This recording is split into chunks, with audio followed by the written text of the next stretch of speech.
네, 안녕하세요. 여러분들의 구독과 좋아요로 이 채널이 유지되고 있습니다. 네, 영상 속도는 1.5배를 추천드리고요. 항상 구독자님, 멤버십 회원님들에게 감사하다고 말씀을 드리면서, 자, 이번 내용은 여러분들이 세금 관련된 이야기를 좀 다뤄달라고 해서 이번 내용 한번 준비를 해보았습니다.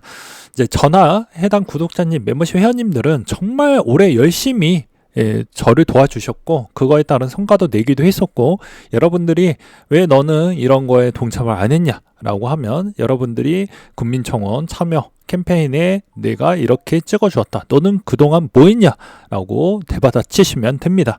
굳이 그렇게 할 필요성이 없어요. 왜냐하면 우리가 얼마나 열심히 했습니까?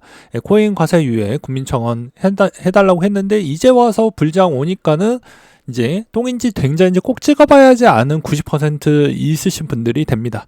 제가 이제 아주 작은 유튜버이다 보니까 제 역량치가 이 정도밖에 안 되기 때문에 좀 어렵고 저도 좀 안타깝다라고 생각이 듭니다. 대형 유튜버 분들이 자기에 있는 구독자를 수를 지켜내기 위해서, 그러니까 그게 어느 정도 비즈니스고 그게 돈벌이가 되니까, 레퍼럴을 받고 계시는 분들도 그게 돈벌이만 되니까 그쪽에만 신경 쓰고, 세금이 어찌되든 나는 상관이 없다, 어차피 나는 크게 돈을 많이 벌고 있기 때문에 나는 상관이 없다, 이렇게 보고 있는 것이겠죠. 그런 점은 매우 안타깝다라고 볼 수가 있겠고요. 국회의원의 실질적인 면을 다시 한번 설명을 드리고, 그 다음에 뒷부분에 세금 관련된 이야기를 좀 드리도록 하겠습니다.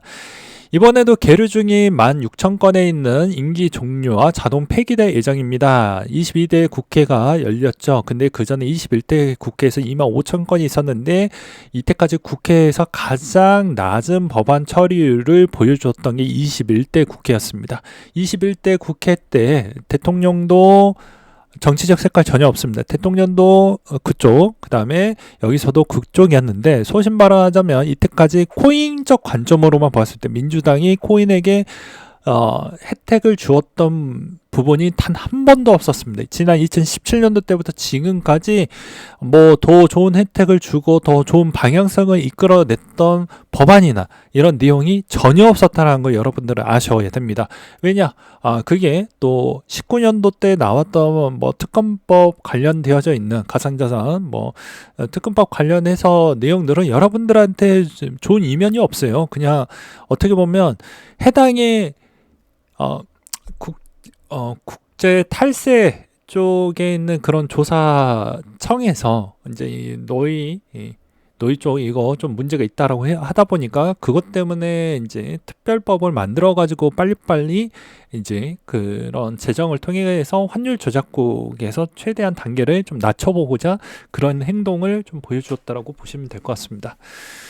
근데 이번에 이제 21대 국회에서 저희가 열심히 해가지고 5만 명을 넘기기도 했습니다. 5만 2천 명. 이거 아직도 이거 구라치는 게 아니고 기록이 있습니다. 예, 진짜 열심히 했고 그렇게 했는데, 22대 국회가 시작하고 나서 이건 자동 폐기가 되었습니다. 그리고 22대 때도 열심히 했는데 별로 성과가 안 나왔죠.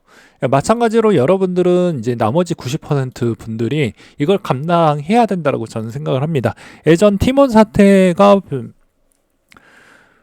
진짜 엄청난 이슈가 있었죠. 근데 팀원 사태에서도 한국통신판매협회장이 이런 이야기를 했어요. 21대 국회에서도 맨날 문을 두드렸고 열심히 나는 노력을 많이 했다. 근데 결국엔 팀원 사태 터졌던 배경은 국회의원이 해당 법안을 제대로 만들어주지 않기 때문이다 라고 이야기를 했었고요.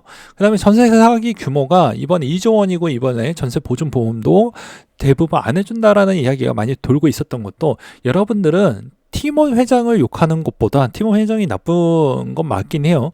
근데 여기서 핵심은 국회의원이 무슨 일을 합니까? 네, 자기의 업무가 뭐예요?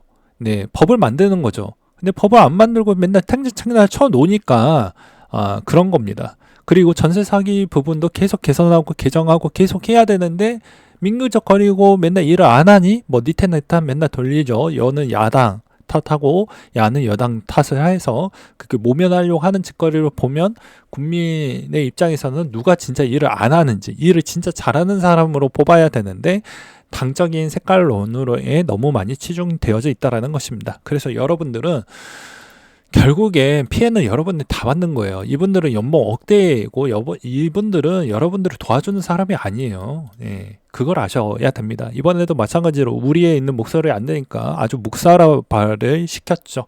그래서 이런 점이 저는 좀 안타깝고, 이번에도 한 2번, 3번 더 열심히 했습니다. 22대 국회에서도. 근데 고작 이 정도 참여율밖에 안 나왔습니다. 그러니까 그만큼 사람들이 관심이 없어요. 이제 이렇게 올라야 이제 그제서야 관심을 갖는다라는 겁니다. 그 전부터 우리가 얼마나 노력을 많이 했습니까? 저도 진짜 답답하다라고 생각이 들고요.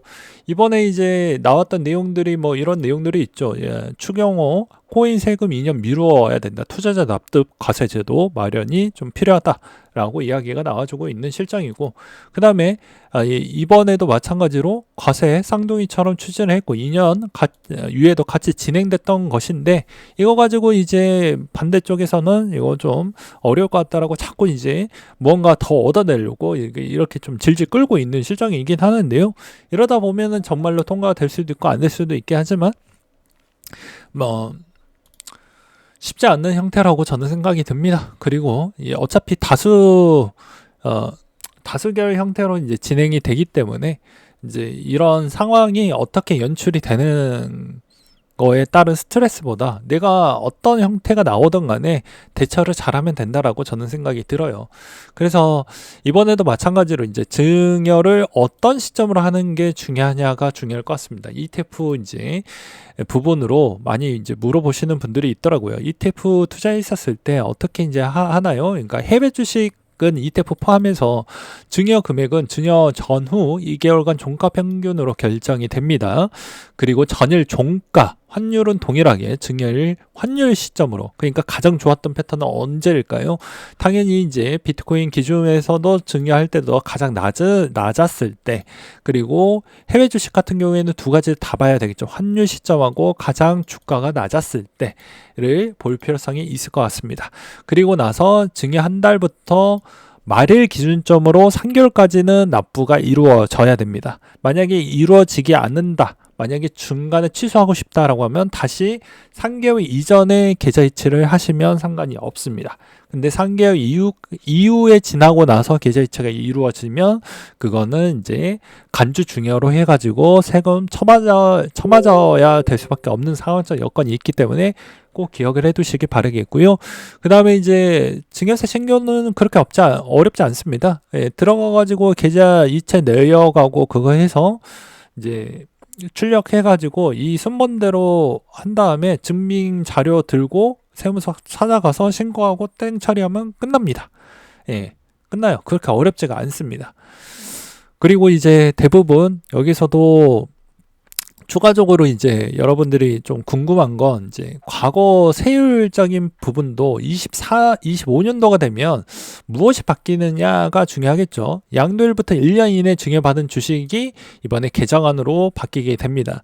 그러면 어떻게 되냐면, 자, 내년부터는 취득가의 매매 차익 양도세 부분이 이렇게 된다라고 되어져 있는데, 자, 우리가 이제 부부 공제가 얼마일까요? 6억 원입니다. 자녀가 5천만 원이 되죠. 그럼 6억 원 부분까지는 세금 낼 게 없었습니다. 예, 증여받는 자가 세금을 내고요. 그 다음에 양도세가 없었는데 이제 양도세를 내야 되는 형태가 생기기 때문에, 그럼 뭐 같은 일을 이제 사전에 방지하려고 한다라고 하면은 어떻게 해야 될까요? 당연히 올해 안에 증여를 해줄 거는 해주고 넘어가야 큰 문제가 없다, 이렇게 보시면 될 것 같습니다. 그래서 정말로 이제 내년부터는 이제 양도세 부분이라도 좀 절세를 하려고 한다라고 하면은 미리 이제 준비를 해가지고 그렇게 넘겨주시면 상당히 좋다라고 볼 수가 있게 되겠고요. 그 다음으로 이제 대부분 또 이런 질문을 많이 할 것 같아요. 최근에 이제 뭐 코니 같은 경우 일드맥스에 있는 상품군들이 요즘 많이 치고 올라왔었잖아요. 그렇다 보니까 이거 143% 벌써 이번 달에 2달러는 줬어요. 주당 2달러. 뭐 100주 정도 갖고 있으면 대충 한 50만 원 정도에서 80만 원 정도인데, 그렇게만 해도 한 달에 20만 원씩 들어오는 거예요. 그러니까 상당히 많이 받는 것이죠.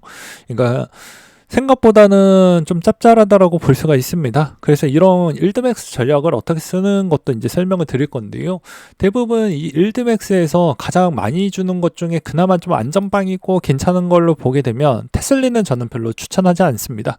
그 이유는 하나의 산업군인데 이 산업이 대표하는 산업군이 아니라는 겁니다. 무슨 말이냐면 우리는 진짜로 금 같은 존재에 있는 자산군이라고 하면 플랫폼이든지 아니면 해당에 있는 비트코인을 직접 갖고 있는 쪽인지 이 두 가지의 있는 패턴을 들고 가야 되는 게 전 맞다라고 보는 입장입니다. 그럼 지금의 그리고 일드맥스의 두 번째 필수 조건이 있는데요. 대세일 때만 배당으로 빼먹는 전략인 거지 양도 차익으로 빼먹는 전략이 아니라는 것을 다시 한번 생각을 해보시길 바라겠습니다. 그래서 이제 코니와 투자하면 그 다음에 그 미스티 정도가 될 것 같은데요. 예, 미스티도 이번에 좀 많이 오르기도 했었죠. 154% 정도가 되는데 왜 두 개만 이제 추천을 하는 이유가 뭐 YB2도 있고 막 있죠. 근데 별로 성과가 별로 좋지가 않아요. 그렇기 때문에 차라리 뽑아 먹을 거라고 하면 저 두 개로 이번에 불장일 때 어차피 내가 이자로 빼먹을 거다. 세금 생각하면 이자로 뺄 것이다. 라고 하면은 그렇게 보시면 될 것 같습니다. 왜 이자로 빼냐라고 이제 물어보실 것 같아가지고 한번 설명을 드릴 건데요. 같은 코인이라고 해도 코인베이스 기반인데 코인베이스가 이렇게 많이 올랐을 때는 코인은 안 오릅니다. 덜 올라요. 안 오르는 거 아니고 덜 오릅니다. 이건 커버드콜 상품은 또 아닙니다.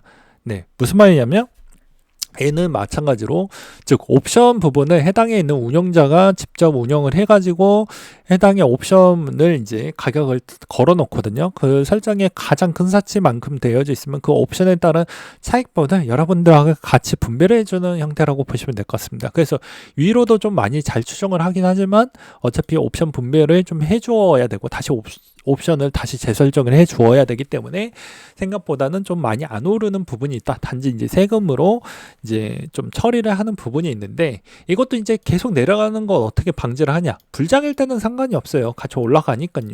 그래서 올라갈 때 내가 이자로 뺄 거냐, 이제 양도 차익으로 뺄 거냐. 이 차이라고 말씀을 드릴 수가 있고요. 대부분 전략은 두 가지 패턴이 있습니다. 혼합 패턴으로 자, 코니를 산다라고 애를 치고 그 다음에 코인베이스를 샀다라고 칩시다. 예? 그러면 이 코인베이스가 올라가는 형태고 코니는 내려가죠. 그러면 양도 차익에서 이 두 가지 패턴 동시에 투자를 한다라고 하면은 어떻게 될까요? 내려가니까 A 마이너스고 A는 플러스이잖아요. 그러면 여기에 손익통산이 되니까 이걸로 퉁치고 여기서 이자를 내가 수익원 창출로 가져가셔도 상관이 없고요. 아니면 이제 뭐 MSTU나 레버리지 투자와 이제 코니를 돌려가지고 하시는 방법도 나쁘지가 않습니다. 왜 코니를 이야기하냐면 마이크로 스트래티지가 너무 많이 올랐기 때문에 웬만하면은 둘 중에 하나는 좀 덜 올랐던 쪽으로 가야 덜 내려가기 때문입니다. 그래서 이제 레버리지를 만약에 돌린다. 근데 이번에 요즘에 환율이 좀 많이 비싸잖아요. 그러면 이걸 풍차 돌리기를 어떻게 하냐면 여기가 많이 올라갔을 때 수익이 나고 여기에서 조금 더 많이 내려간다라고 하면은 어떻게 해야 될까요? 손익통산을 하면 되죠. 그래서 여기에서 나오는 이자의 재원 가지고 여기다가 다시 넣어주고 해서 여기에서 또 빼고 이런 형태로 하면 남습니다. 생각보다 많이 남아요. 그렇게 많이 뭐 드라마틱하게 팍팍 내려꽂지 않습니다. 생각보다. 뭐 예를 들어서 정말 비수기 때 22년도 때 구간 이전에는 뭐 상장이 안 됐으니까 모르긴 하겠지만 안 좋을 때는 더 많이 내려갈 수 있는 한계값은 존재를 하긴 해요. 그렇지만 이 상품이 뭐 계속 주구장창 내려가는 형태는 아니거든요. 그렇기 때문에 어느 정도 이런 패턴도 있고 저런 패턴도 있는데 나한테 원하는 패턴으로 좀 돌리시고 웬만하면 두 가지 패턴을 혼합해서 손익통산을 하고 이자로 빼먹는 형태가 가장 좋은 형태라고 보시면 될 것 같습니다. 만약에 둘 다 마이너스 형태가 나온다라고 하면은 그래도 어차피 시즌 종료 때까지는 계속 들고 가는 형태로 돌리는 게 맞겠죠.